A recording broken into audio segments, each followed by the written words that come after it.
로봇이 이제 알아서 세탁기 돌리고 로봇이 알아서 지금 적정 온도 체크해가지고 에어컨 켜고 끄고 그 다음에 로봇이 알아서 냉장고 지금 지금 품목들 분류해가지고 관리하고 이런 것들을 지금 꿈꾼다라는 겁니다. 야. 그러면서 집안은 또 집안 나름대로 청소해주고 와. 반려동물은 반려동물대로 놀아주고 이런 것들을 이제 삼성전자가 주도적으로 하려고 하는데 제가 또 부자TV에서 로봇 관련 강의를 아마 올해 제일 많이 했을 거예요. 아, 그러세요? 모든 산업 중에 로봇을 제일 많이 했을 거예요. 그만큼 공부를 많이 했는데. 네, 그것도 한번 좀 소개해 주세요. 예. 그러니까 로봇을 사실 많은 분들이 너무 먼 미래야라고 생각을 하셨을 테지만 이게 굉장히 빠르게 다가온 게 로봇을 이해를 하시려면 일단 이거를 이해하세요. 로봇은 종류가 크게 두 가지가 있습니다. 산업용 로봇, 서비스용 로봇. 산업용 로봇은 쉽게 말해서 이제 공장에서 쓰는 거예요. 기업들이 자동화를 돌리려고. 그래서 뭐 특히 물류 창고에 많죠. 가서 뭐 이게 분류하고 물건 분류하고 그 다음에 검사하고 그 다음에 운반하고 이런 것들을 로봇이 하는 게 이제 산업용 로봇. 그 다음에 서비스용 로봇은 일반적으로 우리 이제 그냥 가정에 쓰이는 로봇이나 아니면 뭐 카페라든지 일반적인 그냥 집안이나 아니면 그냥 일반적인 개인 사업 이런 조그마한 공간에 쓰이는 로봇이라고 볼 수가 있습니다. 대표적으로 이제 로봇 청소기. 네. 아니면은 요즘 카페에서 많이 쓰이는 이제 뭐 커피를 만들어주는 로봇이라든지 치킨 튀기는 로봇이라든지 아니면은 요즘 서빙 로봇 이런 거. 로봇, 네. 네.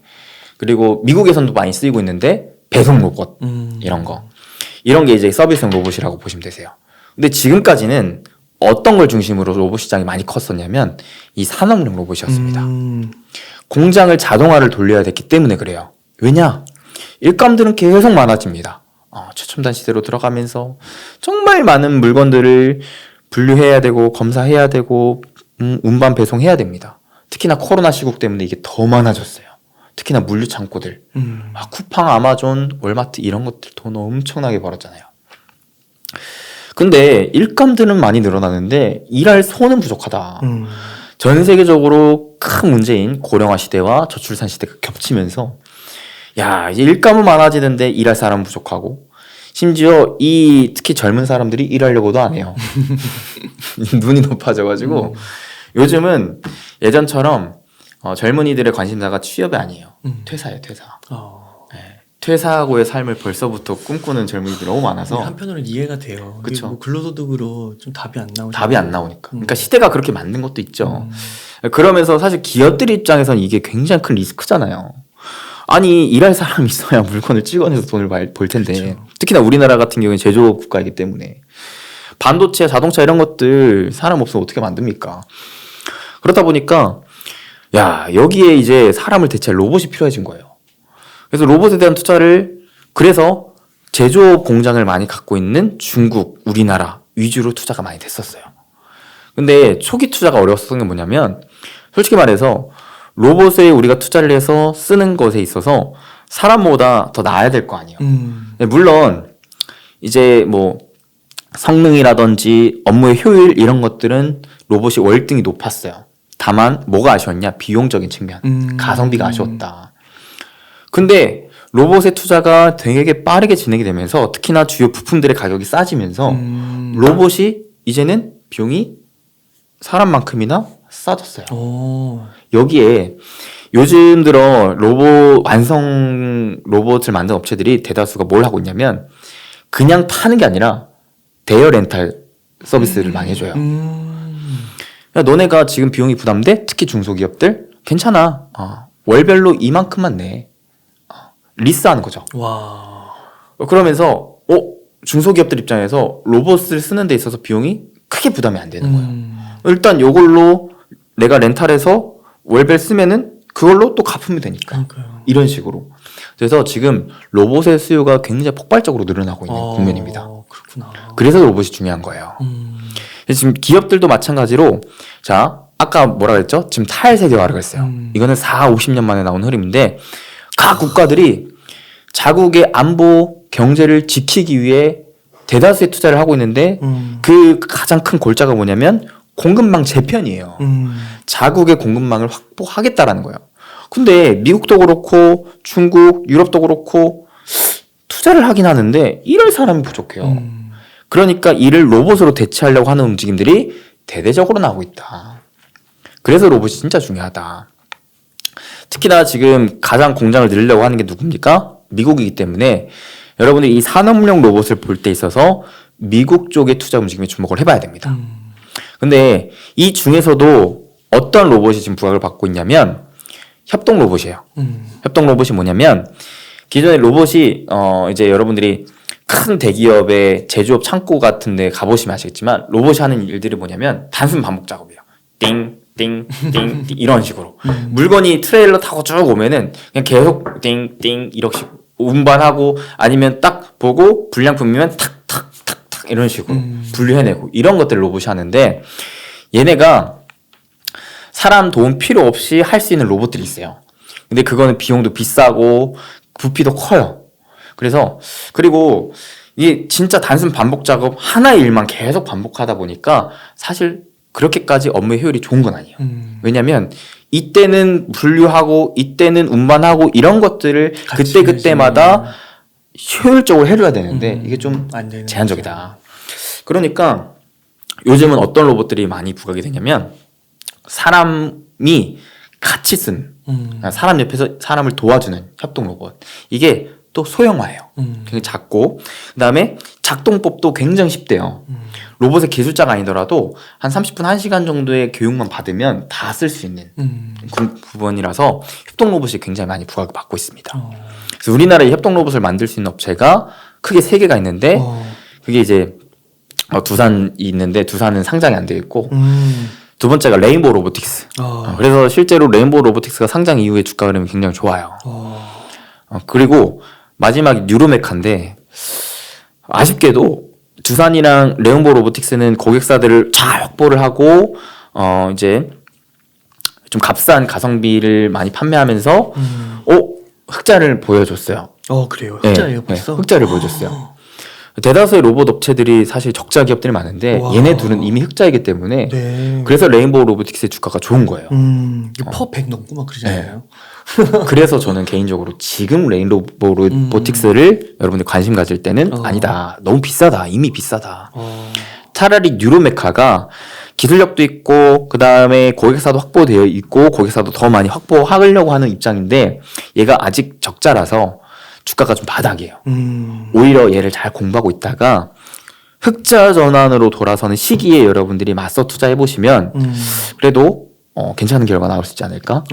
어차피 로봇의 시장이 지금 단기적으로 끝날 만한 시장은 아니기 때문에. 그 다음에 사실 이 산업용 로봇보다 나중에 더 시장 파이가 크게 성장할 수 있을 시장은 이 서비스용 로봇입니다. 우리나라는 삼성전자를 주도적으로 이 시장을 키우려고 하고 있어요. 그래요? 미국엔 테슬라를 주도적으로. 삼성전자가 뉴 삼성으로 향해갈 때 있어서 어떤 포부를 밝혔냐면 앞으로는 각 가정당 로봇 한 대씩 둘 거다. 삼성이 사실 가전을 많이 파는 데 있어서 큰 강점으로 부각을 했었던 게 IoT였잖아요. 스마트 가전. 딱 TV랑 그다음에 스마트폰이랑 그다음에 뭐 냉장고, 에어컨 이런 거 다 연동시켜가지고 삼성 그냥 다 모든 브랜드가 삼성이어야만 되는 이러한 시대를 열어놔서 가전을 굉장히 많이 팔았는데 이제는 그 하나의 매개체가 스마트폰이 아닌 로봇이 된다라는 거예요.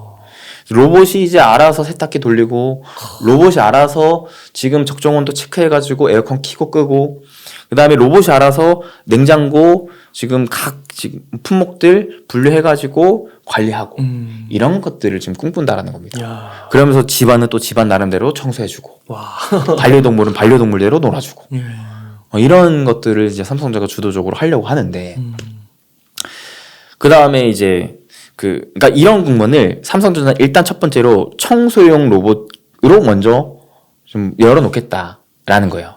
일단 각 가정에 지금 로봇을 한 대 두는 가정 입장에서 어떤 로봇을 많이 두냐면 청소용 로봇이에요.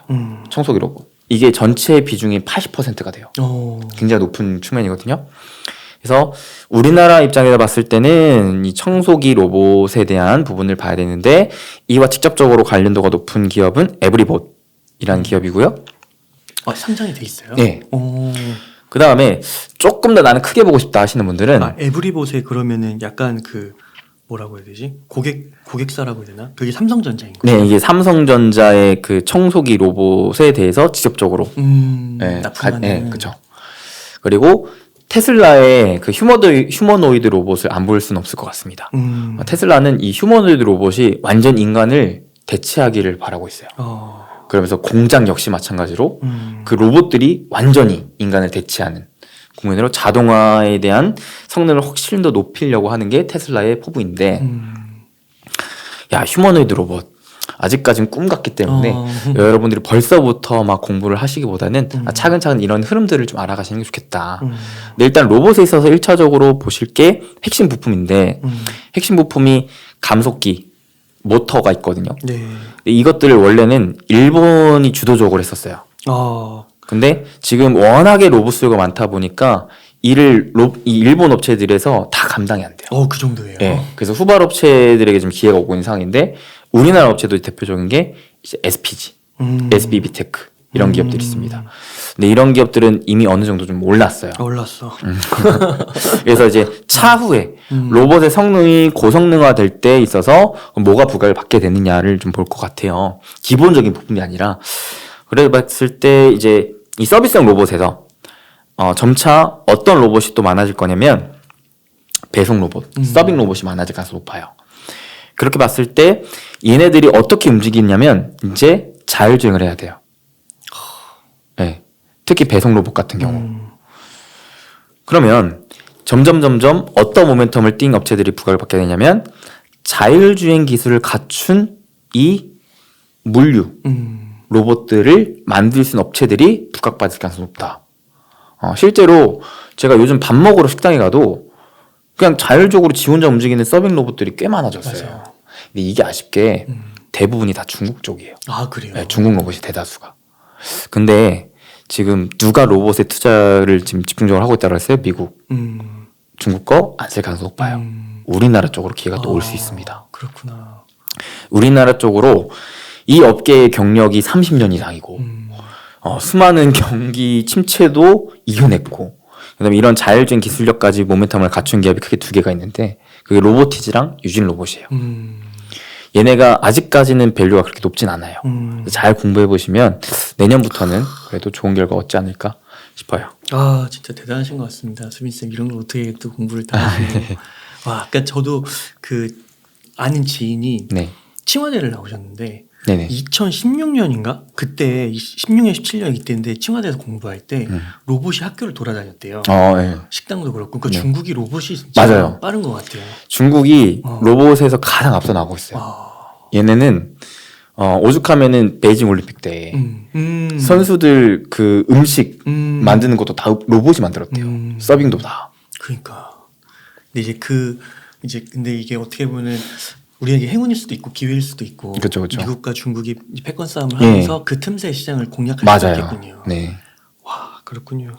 감사합니다. 이렇게 로봇 분야 아직은 좀 공부하기가 조금 먼 미래 같기도 하고 네네. 자료도 없을 것 같고 별로 막 이랬는데 네. 또 수빈 쌤께서 이렇게 정리를 한번 해주셔가지고 너무 큰 도움이 됐습니다. 저는 뭐 증권사 리포트 보면서 공부하는데 네. 이런 소중한 자료들을 만들어주시는 또 애널리스트 분들께 진심으로 감사드리는 거죠. 네, 감사합니다.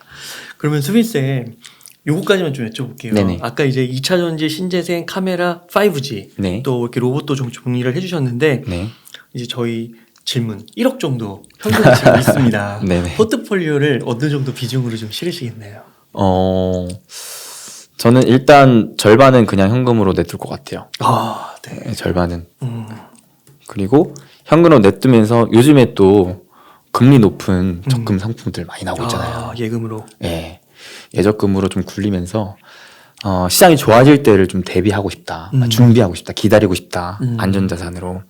왜냐하면 아무리 탈세계임에도 불구하고 사실 투자되는 자금보다 더 많은 돈들이 지금 긴축되고 있기 때문에 그래서 그 큰 흐름을 우리가 따라가 본다면 그래도 여전히 일정 부분 현금은 갖고 있어야 되는 게 좀 맞다 좀 생각을 해요. 그래서 이 자금은 저는 예적금에 대한 부분들도 있겠지만 단기 매매 좀 활용할 것 같아요. 단기 매매. 단기로. 네. 짧게 좀 치고 빠지면서 소액으로 음. 좀 회전을 돌리고 싶고, 그 다음에 남은 50%로는 제가 이제 얘기 드렸던 방금 계속 얘기했던 섹터들. 10%씩. 네. 근데 제가 이거를 예전부터 신이 카방반이라고 계속 얘기를 했었거든요. 맞아요. 네, 신이 카방반. 음. 그게 다 이 부분이거든요. 어. 신재생, 2차전지, 카메라, 방산, 반도체. 어. 방산을 오늘 얘기를 안 드렸는데 네.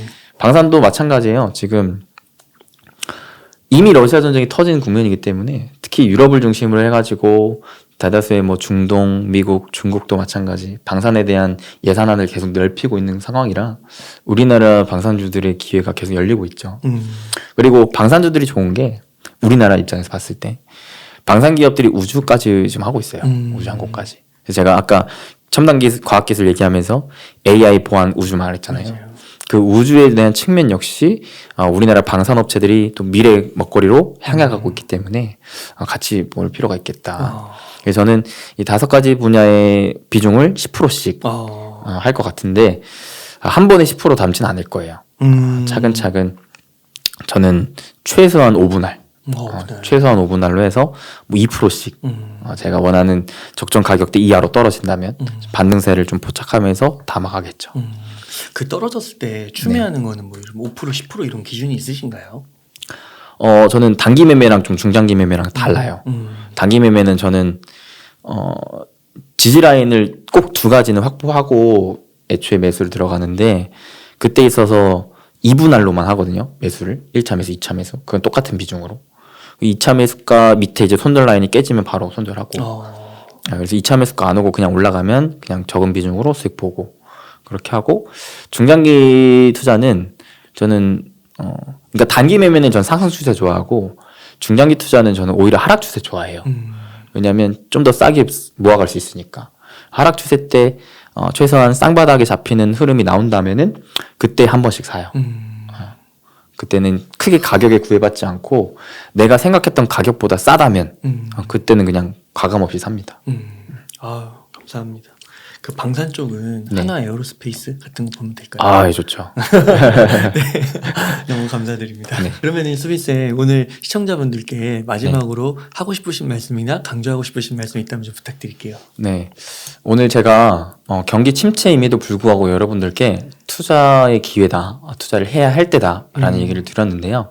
그에 대한 여러 가지 근거, 또 저만의 견해, 이유들 좀 말씀드렸으니까 여러분들이 이게 납득이 된다면 저는 여러분들은 뭐 다 하라고 얘기를 드리진 않을 거예요. 어차피 투자는 내가 하는 겁니다.